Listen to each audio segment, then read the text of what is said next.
मोदीଙ୍କ उपहार गर्भवती महिला को मिलिब टंका। प्रधानमंत्री मातृवंदना योजना।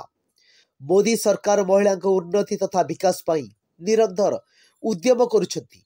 एही क्रम रे मोदी हिताधिकारी को 3000 नुहे बरं मातृवंदना योजना अधीन रे दुईटी किस्ती 5000 टंका देबाकू निष्पत्ति नेइछंती।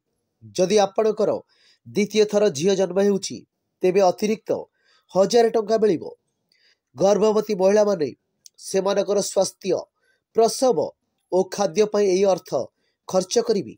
एहा सहित आशा एवं एएनएम हिताधिकारी घर को जाई गर्भवती महिला विवरणी स्मार्टफोन रे ऑनलाइन रे आवेदन करिबि।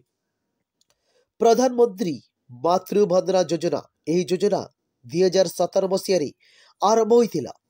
3 किस्ती प्रथम और द्वितीय थर पाई माँ होइथिबा महिला मानकू 5000 टंका लेखाई दिया जाउथिला, जहा द्वारा गर्भवती महिला माने समय समय रे जाई निजको चेकिंग करि परिबे और पुष्टिकर खाद्य मध्य ग्रहण करि परिबे।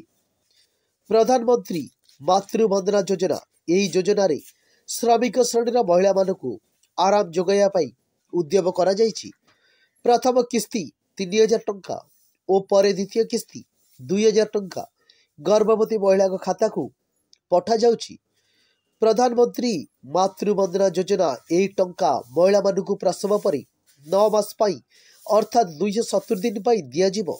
एही योजना अधीन रे पूर्वरु हिताधिकारी को जनसेवा केंद्र रे आवेदन करने को पड़ुथिला, किंतु वर्तमान ग्रामगुड़िकर सहरांचल स्वास्थ्य केंद्र रे पोस्ट होइथिबा एएनएम और आशा गुड़िक सूचना पाया मात्रे से माने हिताधिकारी घरे पहुंची स्मार्टफोन रु ऑनलाइन रे आवेदन करिवे।